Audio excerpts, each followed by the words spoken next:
Talk Real Estate with Sharon McNamara, sponsored by Boston Connect Real Estate Services. Hi, I'm your host, Sharon McNamara, and you are listening to Talk Real Estate Roundtable. Let me share a little bit about my background before we get started. I am the broker-owner of Boston Connect Real Estate, a boutique firm that is home to over 30 real estate sales and marketing agents who service home buyers and home sellers throughout Boston, the South Shore, the South Coast, and Cape Cod. Our firm takes pride in assisting our clients in the next chapter of their lives by taking a holistic approach to their real estate endeavors. We believe that every move should be a moving experience. Every week, my co-host Melissa Wallace and I will provide you with my team's unique marketing approach to selling homes and share with you our expertise in navigating the home buying process. We value the experience of our agents at Boston Connect Real Estate so much that not only will you hear my perspective on real estate topics, occasionally you will hear the expert thoughts and opinions of our experienced agents at Boston Connect Real Estate. Be a part of our roundtable. If you have any questions during the show, please call 781-837-4900. We'd love to talk real estate. Follow us on Facebook, Instagram, and wherever you like to listen to podcasts at Talk Real Estate Roundtable. If you would like a one-on-one consultation with me and my team to discuss your real estate needs, you can connect with me at bostonconnect.com or 781-826-8000. Now, sit back, relax, take good notes, and let's talk real estate. Good morning to my South Shore neighbors. This is Sharon McNamara. You are, of course, listening to Talk Real Estate Roundtable, and I am in-house with my Director of Operations here at Boston Connect Real Estate. Of course, Boston Connect Real Estate is the sponsor of this radio show here on WATD every Saturday morning. So thanks for that, Boston Connect Real Estate. Thank you. And we also have Tim McKinney in the house. Hello, Tim. Hello, good morning, Sharon. Welcome back. Well, thank you. How I've missed you so. I mean, do you miss you me in the summer? Because I really do sort of miss you. I mean, I know it's a weird thing, but we're there now. Yes, we are. Yes. Like he's going to lie to you. Do you know how long I've known him? I know. Longer than me, right? Yeah. I mean, I've known him. I mean, how many years have you been at WATD? Next month will be 26. Wow. Holy So, cannoli. like, I've known you 26 years. Yeah. You were like a little baby. I just sounded like Aisha from Down Under. Who? Not down from Below Deck. Oh, I'm like, who? Yeah, Aisha. Oh, Aisha. Aisha Oh, from Below Deck. I was like, I remember you when you were a little baby. Yeah, he was, I mean, just a Todd.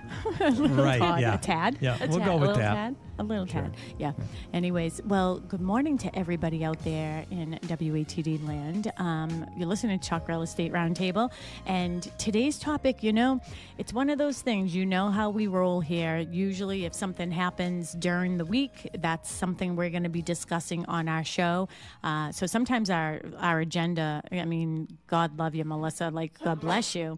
Excuse me. Our agenda can change literally the day before. In an instant. Or the morning of. In the morning of. I mean, things just happen, and that's what we go with. But, this topic, it was interesting because Mark and I were having a little bite to eat last night, and we were watching the news. Because we're out in the pool house, and we were watching the news at, national news, like one of those... What are they called? Like nightly, nightly, not in local news. It was like national news, one of those channels, like Channel 5 or whatever it was. And they had a little section on, I can't talk. Where have I been? I've been gone 2 weeks. I can't talk. And they had a little segment on scams. And I said to Mark, oh, that's interesting. That's what our topic is tomorrow on the radio show. Yeah, it's not just real estate scams that are out there. I mean, of course, this is a real estate show. We are going to be talking heavily about, scams that are happening in our industry, how we can prevent them, how we can identify them.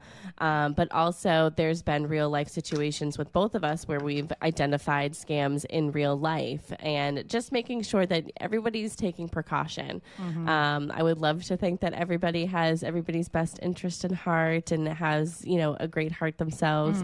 But they don't. unfortunately, that's not the truth. I always say too, like if they only used that bad, that evil towards good, imagine where the world would be. I mean, you have some really bright people out there doing some really terrible things. Yeah, well, you got to have a villain, I guess. Yeah, and the thing that's so sad about it, and I would love some input. I know, like, our listeners have been very silent lately and very shy, and I don't know why, but you can call in, and Tim will pipe you right over to us, even though he's in Marshfield, we're in Pembroke. 781-837-4900, 781-837-4900. We'd love to hear some of your stories as well. If it comes to scams that you picked up on right away, things that you may have questioned. Now with AI involved, there's also this other level that we have to think about. One thing that's near and dear to my heart is our seniors and our elderly community, and making sure that they understand what these scams are, because some of the ones they do, and I think a lot of the scams that target older people are going towards the emotions. One of the situations that happened in our office this week or last week with one of our agents, Faith Birmingham, she's a full-time real estate agent here at Boston Connect Real Estate. One of the things that happened with her really upset me, because yes, it was a scam, but secondly is, who were they targeting? I sit on the Affordable Housing Committee for the town of Pembroke, and housing, look, I have goosebumps over it, because it really, really breaks my heart to think that, somebody can, and I'm sort of giving you a teaser here, that you can put a house, steal somebody's listing, make it a rental, and then try to target people by putting a low rent amount on there. Yeah. So a low monthly rent is going to be what entices somebody, but it's going to be, you're going after the emotions of people who are in desperate situations. And, when you look at housing and how expensive it is, and then you see a beautiful, 3-bedroom house in a lovely little South Shore community town, of course, for $13.95 a month, you would want to live there, right? Yeah. So this is how they're drawing people in, and they're playing at their emotions. And I don't like that game. Yeah, it's not right. It isn't. It is not right. I don't know if we want to jump right into that situation. I can talk about the phone call that I received, but so I received a phone call here at the office a few days ago, and it was this girl. I would say that she's probably around my age, sounded like it. And she just said, hey, I just want to confirm that, this rental is actually for rent. I saw it online and blah, blah, blah. And at the time, there are 2 agents in our office who have put on quite a few rentals in the past couple weeks. So I was anticipating it to be one of their rentals. And then she said, do you have a rental on a XYZ street? And I said, actually, no, I have a home for sale on that street. And she said, okay, that's what I thought. She got into the conversation that she's been having with this, and I'm using air quotes, listing agent for this rental. It was a gentleman saying that he had this property for rent, and that he was willing to meet her there. And he kept saying, I'll meet you there if you want to see it. I'll meet you there if you want to see it. Don't you want to see it? Like, and she kind of got a little nervous, rightfully so. And, who wants to meet somebody off of the internet, at a sort of vacant property. But, and then he said, if you don't want to meet me there, then I'll just send you the link to fill out the application and you can send a deposit. And she just found it to be a little strange. So part of the thing that was strange is that the ad had the street, but not the number. So when she Googled the street, she noticed that there were 2 properties on that street that were for sale, that there was nothing for rent. She compared the photos and noticed that it was our listing, went on our website, figured it out, and she called and she said, I just want to confirm, is this for rent or this for sale? And I said, it's absolutely for sale. It's not for rent.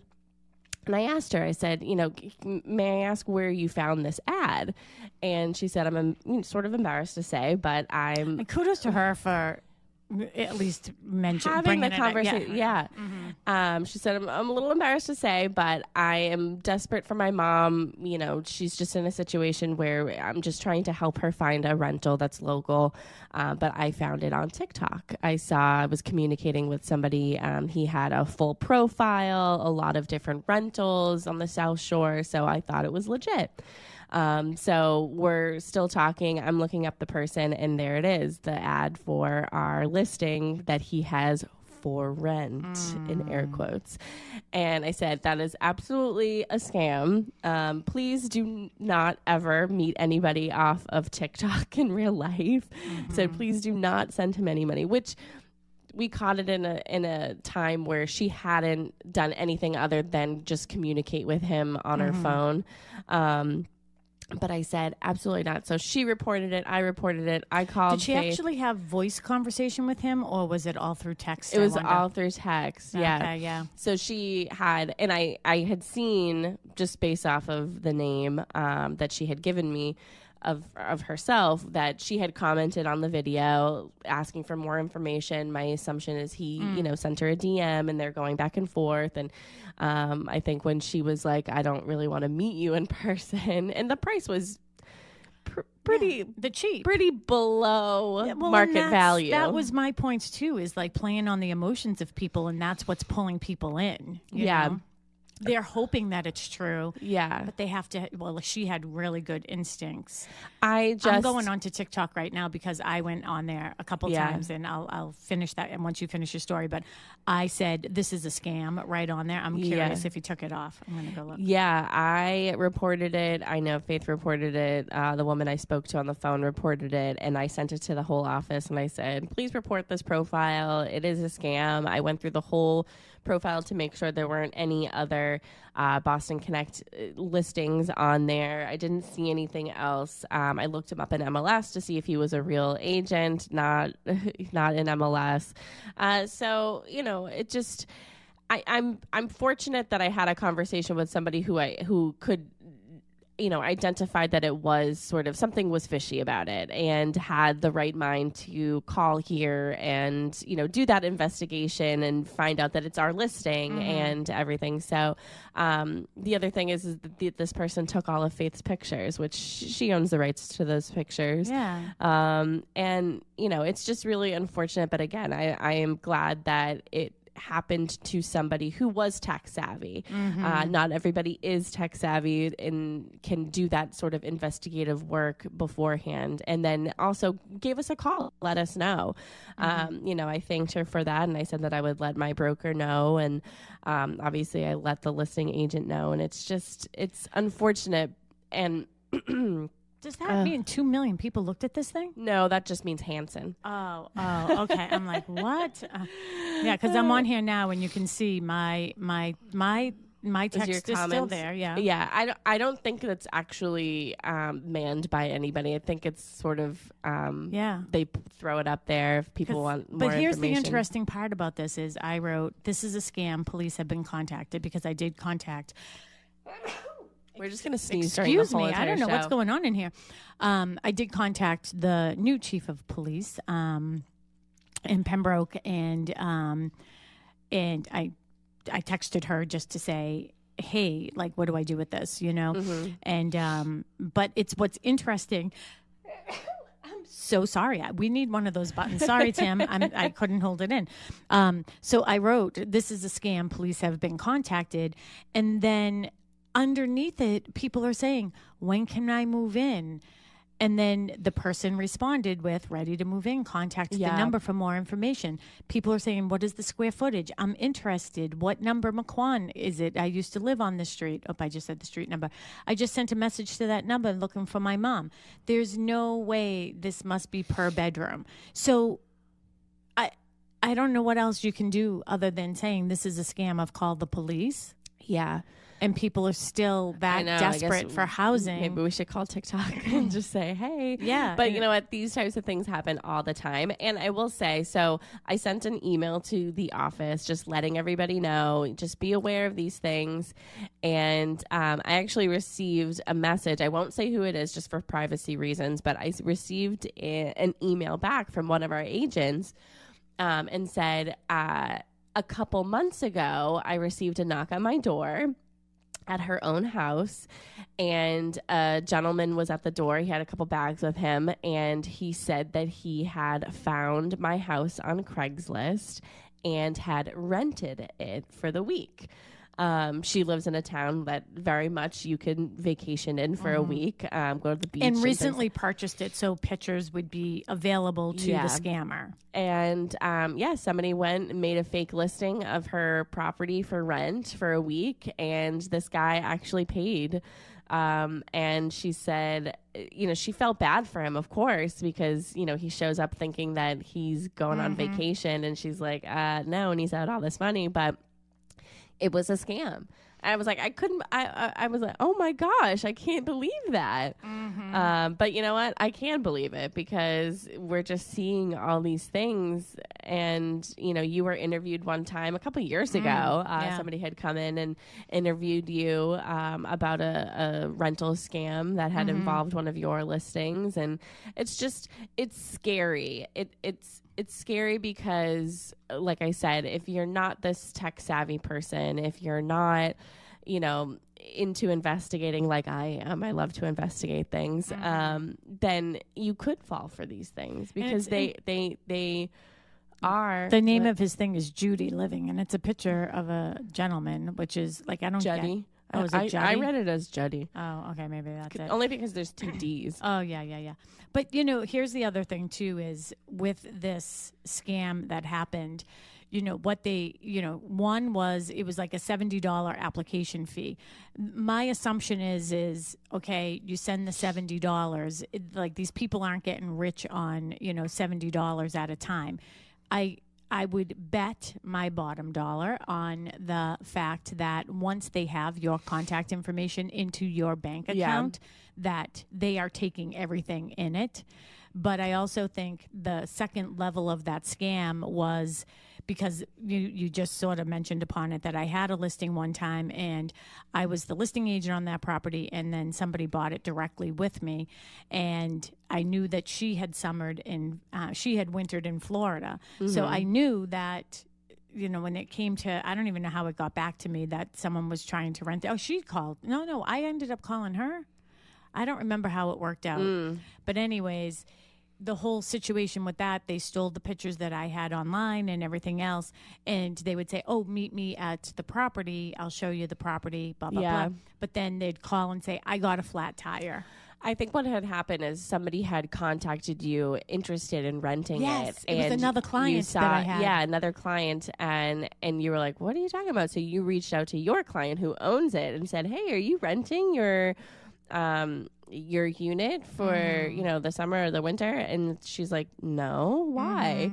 That's sort of how the snowball started, because you what a small world too, right? Small world. You had another client interested in that unit. I had sold her house, and she was living on the North Shore and then just wanted something small back here.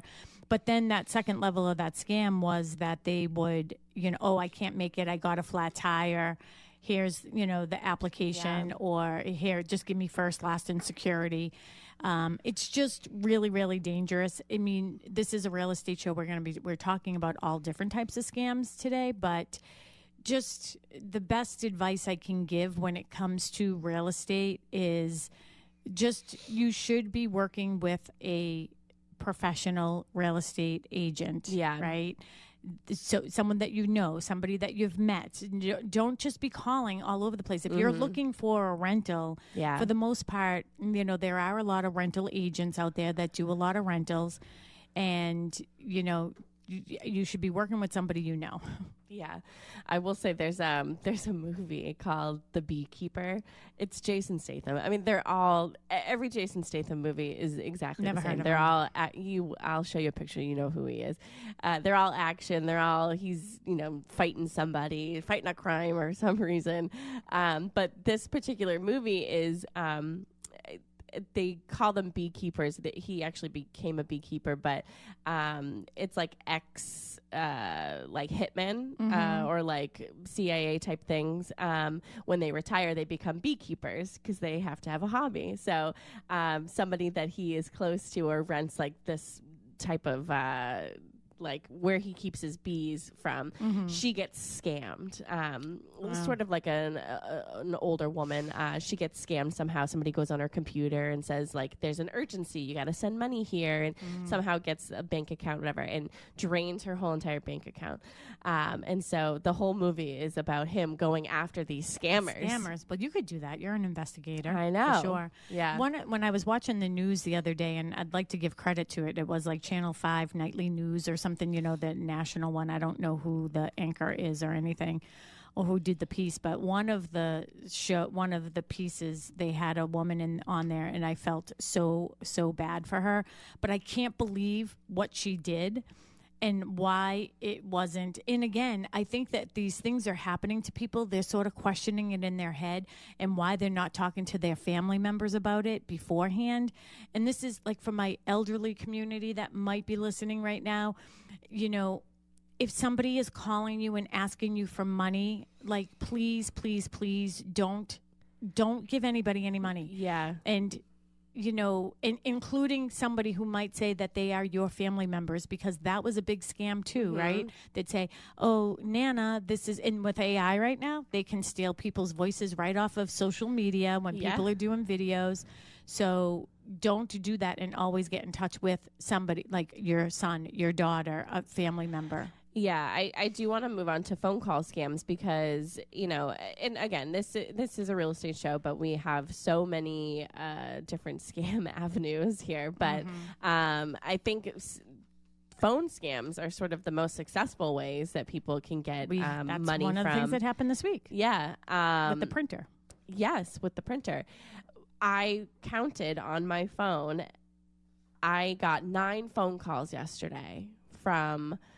Oh, your application for a personal home loan is, granted for XYZ money all day, every day. And I know so many people who gets phone calls like this. 9 phone calls in a day. And throw my phone out the window. Well, the thing is, it's actually interrupting with my business, to be quite honest. So I had a conversation yesterday with my developer, and he has a program where if somebody goes onto their website and they push a button, it will call me.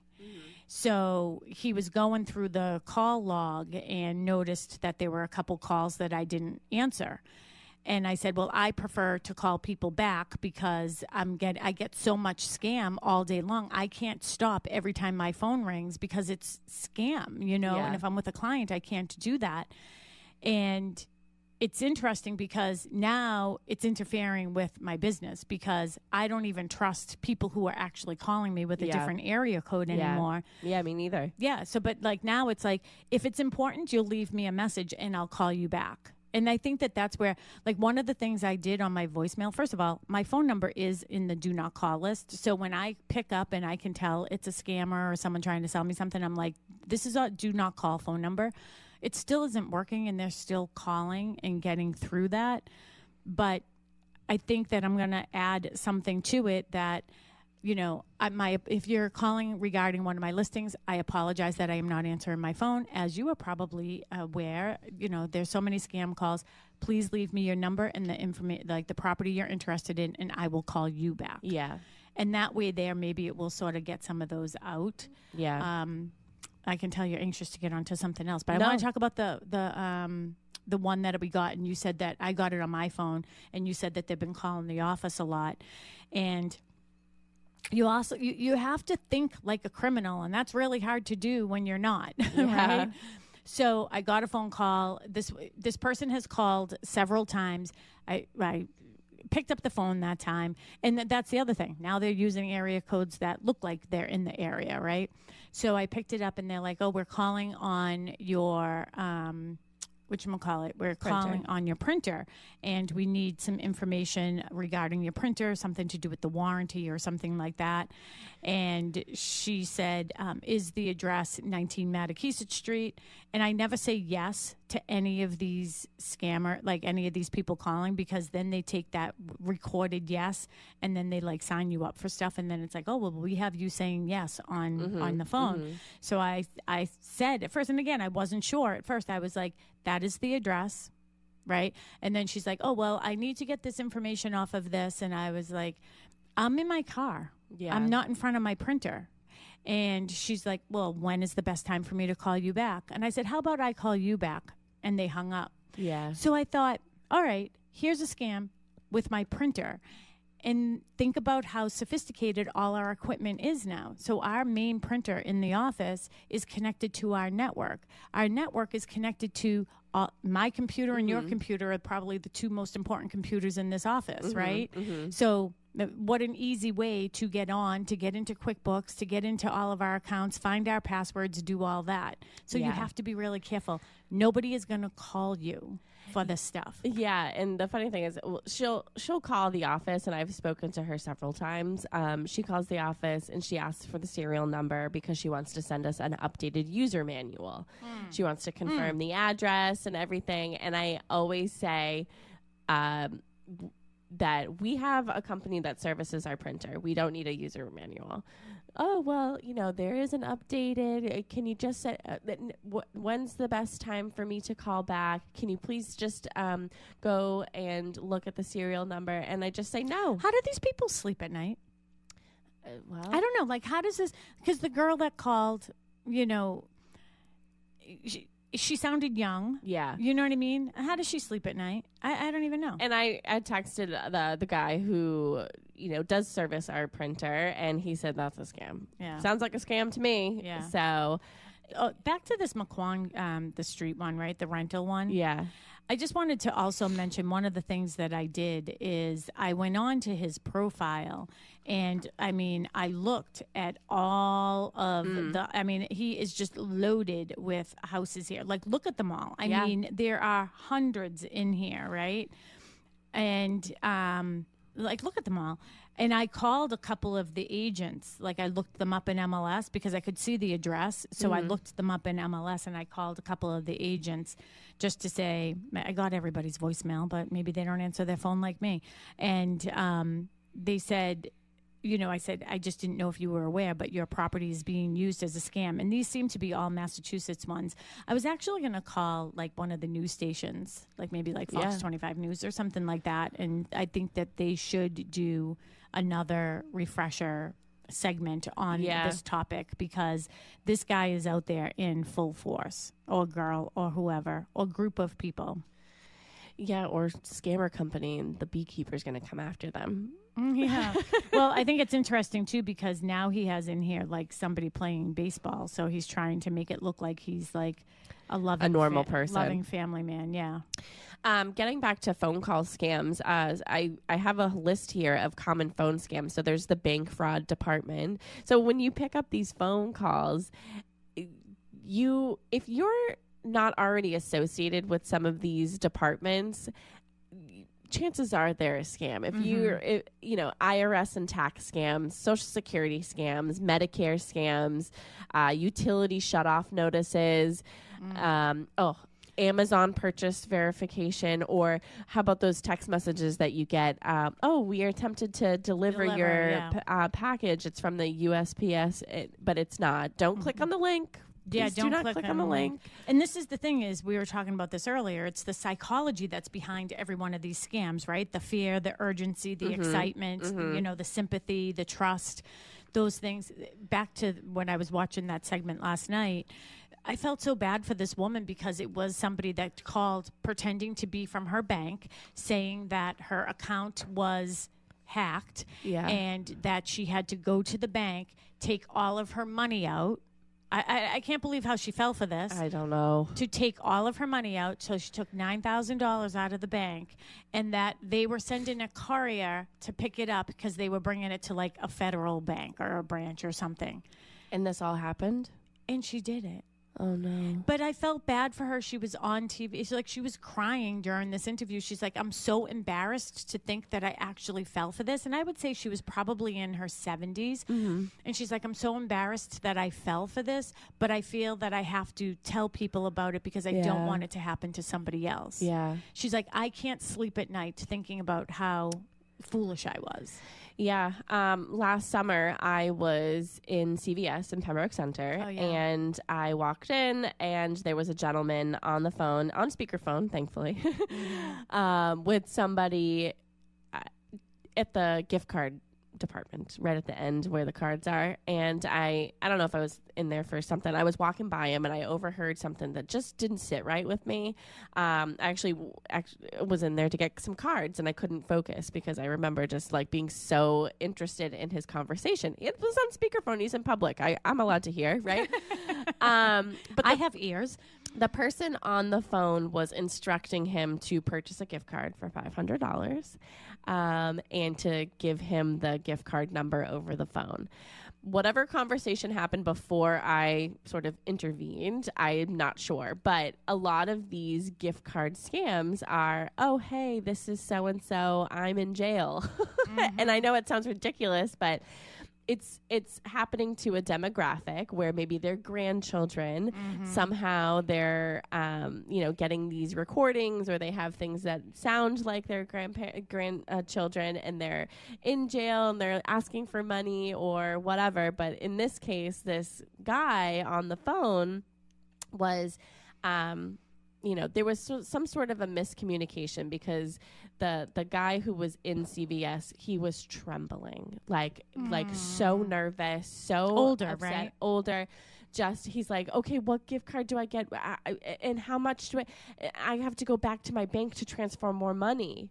And that just sort of triggered in my head. I was like, okay, that's not right. Like, what is happening here? So I just stood there and I was listening. And the guy on the phone said, okay, did you get the gift card? And the gentleman who was in CVS said, yes, I did. But he meant, yes, I have it in my hand, not that I purchased it.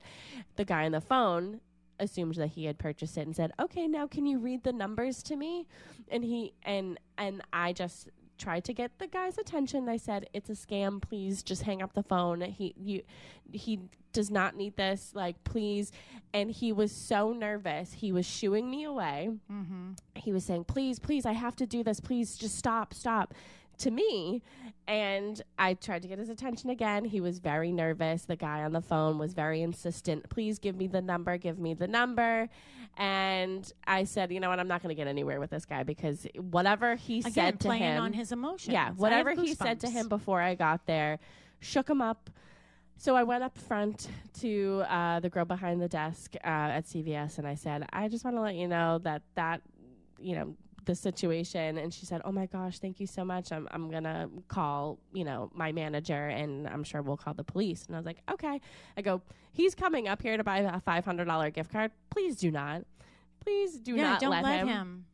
I recently had to, I think it was, I don't even remember what it was, but I had to purchase a large gift card. I had collected money from people and we were doing a joint gift. And I remember, I think it was probably $500 buying a gift card. And I had to answer questions. Yeah. Okay, have you been contacted by somebody requesting this gift card? Things like that. And I just had to assure them, no, it's a gift from me. Like, no, like we know she is having a baby. and think about how sad that is. And again, that's preying on our senior generation. It's preying on the emotions, right? It was probably that scam where, hey, grandpa, papa, pops, whatever, I'm in prison and please don't tell mom and dad because I'm going to get in trouble. And that's how they capture them. So to all our listeners, this is not an FBI station. You're listening to Talk Real Estate Roundtable here on WATD. And I am Sharon McNamara, the broker-owner of Boston Connect Real Estate. And I'm here with Melissa Wallace, who is the Director of Operations and Agent Liaison here. And we have Tim McKinney, who's in the house in Marshfield. If you have any stories that you'd like to share with us, I mean, we want to have this show not just based on real estate. Yes, we have some other examples of real estate scams and things for you to watch out for. but we'd love to hear your stories because your stories are going to probably save somebody else a situation. So call us 781-837-4900, 781-837-4900. You can also text that number just so you know, and Tim will just read us your question. I do have a text from my mom. She said, I won't say her friend's name, but she said this happened to my friend. They called in the middle of the night and said that they were the police from Las Vegas and they needed him to go get gift cards and send them the numbers to release the grandson. And then she said, I'm so proud of you for alerting people what's going on. Yeah, I'm proud of her too. But it doesn't sound like he fell for it. So, and there have been times where people in our office have gotten either a text from you. Yeah, I put that on our list. A text or an email from you alerting you that you're in a closing. You need a closing gift for a client. You don't have a way. Can you just go grab a gift card for me and just send me the numbers? That's a scam. That is a scam. And we try to tell our agents, but it sounds so real. And of course, again, playing on the emotions of people, right? So these are intelligent people that work here, right? And you know what? We had somebody, right? A newer agent, younger, just new into the business, and we think that he fell for it. Yeah. And, I think I think about him in that predicament was, my boss, which, I'm not really anybody's boss. I'm their broker, but, You're my boss? Yeah. Yes, I am your boss. But, I think, that playing on the emotions, like, Sharon needs something, but I mean, that would go both ways. Like if any of my agents, if I saw a text, of course I would be there to help one of the agents. And that's what they wanted to do. It's that scam. What was the other? There was another scam too that was out recently with those gift cards, and I can't remember exactly how it worked. But anyways, anyhow, all right. Some prank fraud calls. So you can receive you can receive a call saying that there's how come I can't say that word? Suspicious charges have been detected on your account. The caller already knows your name, asks if you can verify your debit card number to provide a one-time security code sent to your phone. And that code gives access to their online banking. One of the scams that happened to me, and it wasn't because I allowed it to happen, but I did find out about it. It was pretty easy for me to get alerted on this because I'm self-employed, right? Yeah. So during COVID, it was a big one. And unfortunately, my Social Security was used towards it, that somebody filed for unemployment. So, I mean, to me, I'd be pretty easy to figure out that I'm not filing for unemployment. I'm self-employed, right? Yeah. We don't have unemployment. So that was a huge mess. I mean, that's the other thing that comes along with all these, like being vigilant is part of the process to, one, save your bank account and your money, but also the time and the energy and the resources that have to go into fixing these things. I mean, everything in my life is on a credit lock. So I have Experian. So I go on there and I lock my credit. Yeah. So Ethan has the same thing. Somebody took out a Target card twice, has taken out Target cards or attempted to take out Target cards using Ethan's identity. And when we first started dating, I remember his company had reached out to him and said, hey, we just received information that you filed for unemployment. You still work here, right? You still work here. So somebody had tried to get him unemployment, and somehow, some way, they reached out to his real employer to confirm that he no longer worked there. And they're like, no, he still works here. He's been getting a paycheck. yeah, it's good. I mean, that ended up being a huge fiasco for me, and like getting all the paperwork and proving that I didn't file for this. And then it was interesting because when I bought this car, 5 years ago, I bought this car. I remember sitting there and they were doing like the credits, whatever, to it. And maybe it was more than 5 years ago because when was COVID? So yeah, it had to have been more than 5 years, whatever it was. And they were like, oh, you got denied. I was like, what? I was like, what is, but that makes me nervous. You know, because I'm always like, what do you mean I got denied? That makes me think immediately somebody's in my account. Yeah. Right? So I was like, that doesn't make sense that I got denied. Like I have an 820 credit score or something, right? And I'm like, well, why? Why did I get denied? And they're like, well, because... And then they went back and looked, and they're like, "Oh, we can't pull your credit." And I was like, "Well, that's different than being denied." That's different than being denied. Don't you have that alert? Dum. I was actually going to buy a different car than I bought, and I didn't end up buying that one. Yeah. Utility scam. So sometimes someone will claim your electricity bill or another bill will be shut off within the hour unless you immediately pay using gift cards or a payment app. Nobody is asking for that. If anything, they're going to ask you to come in person with a check or, like a cashier's check or something. Like you are With phone scams, here's the thing. Someone says they're calling from your utility company. Somebody says they're calling from your bank. Somebody says they're calling from your credit card. Any of those things, my top tip is say, thank you. I appreciate that alert. I'm going to hang up with you now, and I'm going to call the number on the back of my credit card. I'm going to call my bank directly. And they'll hang up on you before you even finish the sentence, and then you know it was a scam. I just realized I had a phone call a couple weeks ago claiming that I had an unpaid medical bill that I needed to pay. I was, they were going to send it to collections and everything. And I'm like, well, what is it for? Like, because I have my chart. So it's like there was nothing. I didn't owe anything in my chart, nothing. And I'm like, well, can you send me like an itemized bill so I can see what it's for? And never received an itemized bill. When I go into my chart, there's nothing there. I have not gotten anything in the mail. So I'm like, I'm not paying it. Like, if anybody comes to me. Can medical bills and invoices, can they send collections out for that? I don't remember. I don't think that it can go against your credit anymore. I'm not. Yeah, I think at some point they used to be able to do that. If it was after a certain amount of time you didn't pay the bill, then you get something in the mail and hey, we're going to send this over. Can they send you to a credit? Like, what are those places called? Like, the credits. A collection agency? Yeah, like a collection agent. Can they do that with medical bills? I think they used to be able to. Yeah, but they can't anymore. Yeah, I don't know if they can anymore. I know at some point, it used to be able to impact your credit score. Yeah. But I don't think it can. I don't think it can anymore either. Yeah, I mean, all right, so that's a good thing for people to know. No one will be calling you because your medical bill is past due. I was like, I don't think so. But they wanted me to make a payment over the phone. Yeah. And I said, okay, well, I'll make a payment once I have an itemized bill of what it is that you're charging me for. Mm-hmm. And it wasn't $5, let me tell you that. Yeah. So I'm like, you're not getting anything. And I just realized that I had got that call and I have not gotten any follow-up. Mm-hmm. Well, maybe someone will knock on my door. Yeah.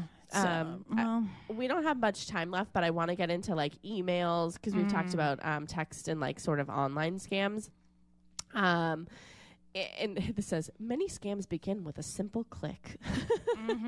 There's a lot of phishing emails, text messages we've talked about, and they look legit, which is so scary because sometimes you're like, Which makes it, like I said, they're preying on the people that don't understand technology. They're preying on the people with emotions. You know what I mean? Yeah. So you have to be really, really careful. So with the email one, we've talked about this on the radio show before too, is, these scammers have a way of getting in. Like, I always get cringy when I see anyone who has an AOL account or Hotmail or any of those types of email accounts.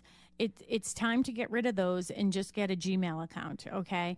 Because Mary and I had a client that was selling their home, and in the process, unbeknownst to Mary, somebody had gotten into her email chain and was reading everything. This was part of the example that they gave last night too on the TV program I was watching. And so it wasn't based on coming through. We had our guy research it. Mm-hmm. It didn't come through us. We have Microsoft Office and very well protected. It came through an attorney that had an AOL account. So it came through that door. And what it did is it just sort of follows along. And it's like, okay, this is real estate. Yeah. And it was following along. It started responding to Mary or responding to the attorney, and they made up a different account. And it was like, at the time it was Mary Baker. So it was like marybaker.bostonconnect at XYZPPT or whatever, right? And people don't pick up on all that. They just saw Mary Baker, they saw Boston Connect, and they didn't look at that. And we had the closing, and we had the proceed checks. I want to say it was over $300,000 maybe for our client. We were holding the check. We were just waiting for it to be recorded, and she was coming to the office to pick up the check. So everything was all set. Client was actually on her way to the property, to our office, and to pick up her proceeds check. And the attorney called Mary and said, Mary, I can't wire those funds now. I already gave you the check. And Mary's like, I don't know what you're talking about. So the closing happened a day earlier than what was supposed to happen or something like that. And Mary's like, I don't know what you're talking about. She goes, well, I just got an email from you that said that you wanted me to wire the proceeds versus send a check. I think it was the same day, but the time had changed. So it was supposed to be in the afternoon because she wasn't purchasing anything that day. So the closing actually happened in the morning, and that's why we were holding the check until it hit the record. And so for the fraudster, they probably thought, okay, I have enough time to ask for a wire transfer now instead of receiving a check, when really the closing had already happened. We already had that check in hand. So, I mean, great for the attorney for calling Mary and saying, instead of responding via email. But sometimes time is of the essence, and you got to have that sense of urgency. Yeah. And too, like, no one picked up on it because Mary obviously wasn't getting those emails. Following along the whole time. Yeah, so the other attorney was probably like, Mary was at one point saying, I don't understand, this attorney doesn't seem very, like, corresponding very responsive well. When really the attorney was responding to the fraudster. Exactly. And the other one we had in here just a couple of years ago was one of our agents had a listing and had a buyer. Yeah, she represented the buyer. Did she? Talking about the same with the wire? Down the Cape? With the wire transfer? Yeah, the wire transfer? Yeah. I think that was a Cape House somewhere. Yeah, wasn't represented the buyer. She had the buyer, and I feel like it was the other way around because they asked our agent, they were at the home inspection, when I get the second deposit, can I wire you the funds? And she said, no, we don't take wire transfers. We only take certified bank checks. Right? Yeah, because I remember her coming in. I remember it differently, but that might be true. And then when, because I remember the broker owner of that company came in here too, and she's like, I can't believe my client did that. So the buyer, who was also an attorney, so this can happen to anybody, right? Like very, younger person on top. I'm not saying that the elderly are the only ones that get taken in these scams, because it's very easy to happen. So he got his purchase and sales agreement. He got somebody tapped into the email chain, said that it was the person. Here are the wire transfer numbers. He sent it. And as soon as he sent it, he remembered back being at that home inspection and hearing our agent say, we don't accept wire transfers. And he knew. And it was like $60,000, wasn't it? Yeah. I think it was even probably more than that. Yeah. But he, was in a financial situation where he could still move forward. Yeah. But I don't think that he ever received that money back. No. And once it's gone, it's gone. Yeah. You're never finding that. Yeah. It just disappears into the air. So we only have, what other topics when it comes to emails, things that you should look for, does the sender's email match the company? Is the greeting generic? Are there spelling or grammar mistakes? Does the message create unnecessary urgency? Does the link actually go to where it claims? Don't click on any links. Please don't. Yeah. Please don't. I think that we have gotten into a practice, at least with some of our attorneys with wire transfers and things like that. We pick up the phone first, give that voice to voice, tell them this is what we're going to be doing. I am going to be sending you a link. and then you get onto the you know the web part of it and send that link. But you got to set the expectation first. 100%, because there is one of the attorneys that we use. Their office is very automated and very uses. They send you a link that you have to like fill in information. You know what I mean? So we know that is real, but, and there's other scams. There's one that I heard of, and I know we have to get, because I want to talk about some of my new coming soons and some other things going on in the office too. But I know that I was recently talking to somebody and an attorney, and he was telling me a story, and we've seen this happen before. Remember, I had one where somebody reached out to me and said that they wanted to list their land, right? Yes. That is a big one, where they'll find parcels of land that look like, nothing's been happening to them for years, and it's just sitting there. This person contacted me via email to list a property, said they couldn't find the title, couldn't find the deed to the property, couldn't do any, they had nothing. I mean, that's never going to happen. Oh, I had a fire and everything burned. I mean, it's just, you know what, when something seems so far-fetched, it truly is. The thing that was interesting about that person calling me, think about this, Massachusetts, pretty big. Yeah. Lots of land, many. It was literally less than a quarter of a mile away from my house. I know the actual owner of the lot that he chose. Yeah. Did I tell you this? Because it was my neighbor. I mean, it was in an email. Yeah. It was an email from your neighbor. Yeah, from my neighbor. Yeah. That, in quotes, that they wanted to sell the land, and you were like, what? Yeah. So I texted his brother, because the person who owns the land actually doesn't live in Massachusetts, but his brother lives next door, who actually was born on the same exact day as Mark in the same exact hospital at South Shore Hospital. So like, it's weird.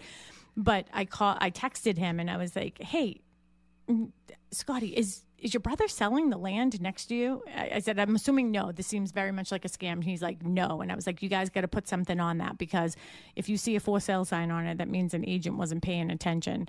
But those things happen. But I was talking to this attorney. Same thing happened. It was down the Cape somewhere. The land was sold. So someone put it on the market. The land was sold. A builder bought it. Yeah. Built a big house on it. Person comes home from wherever, Florida, a couple of years later, shows up to the land, and there's a house on it. Yeah. Yeah, it happens. It's crazy. Happens. Yeah. Crazy. Tell us about a couple new listings you have coming on. Yeah, so it's been a busy week here. I think people are just sort of getting ready for the fall market and trying to get out for the winter because they want to escape and go someplace warm. So I have two new listings that are going to be coming on the market this week. They're both in Pembroke. I don't have exact pricing yet because, as you know, and we've talked about this on the radio, I like to wait until we're actually going live to sort of solidify what that number will be. But one of them will be in Pembroke. It's a split level, and it is a 3-bedroom, and it has a 1-car garage, beautiful land, lots of sort of upgrades on it. That's probably going to be in, I think we solidified that one, like $675 for that one. And then the other one I have is a 3-bedroom Cape, quaint little Cape. A lot of mechanical updates have been done, but there's some wallpaper and there's a couple things like that, so cosmetically, this is going to be a great opportunity for somebody to be able to put their own equity into this house and make it their own. The house is going to be priced reflective of that condition. I'm not saying it's a tear down. It is not. It is just, it's not updated with a brand new kitchen and baths and that type of stuff. So, but a really, really good opportunity for somebody to put a lot of their own sweat equity into it. Great lot, great neighborhood area. So yeah, that will be coming on, and that's going to be, I'm just going to say, in the 6s because that number has not been solidified yet. So those are both coming on the market next week. So be sure to follow us at Boston Connect Real Estate. Go to bostonconnect.com to find all of our listings. We have a ton of open houses this weekend. Cochise Estates, of course, in West Bridgewater every single Saturday and Sunday from 10 to 1. Team Flynn has 360 High Street in Whitman. They will be there today from 10 to 11:30. That is on the market for $549,999. The Grady team have a brand new listing. It's great. It is 220 Center Street, Unit 17 in Pembroke. That is on the market for $825. They will be there today and tomorrow from 11 to 1. And Sue Bollinger will be at 30 Grant Street in West Bridgewater tomorrow, 1:30 to 3. That is on the market for $569. And that's adorable. I went and looked at that one. That one is a flip, and they did a really nice job on it. So I know that she's been over there staging it and doing some stuff to it. So go look at that house in West Bridgewater. Nice little side street. So it's a great opportunity. They've lowered the price over there. So thank you. And again, if you have any questions for us, if you're thinking about selling a house or buying a home and you'd like to work with me, feel free to call me, 781-294-4848. Again, we have tons of wonderful agents here at Boston Connect. You hear them here on this radio station when I am not here. We have Tracy Grady. We have Sue Bollinger. We have Kristen Howlett. We have Faith Birmingham, all people who fill in for me here and out on the road. But you can also go to bostonconnect.com and find all of our agents, and you can find the profile that mixes best with you. Have a great day.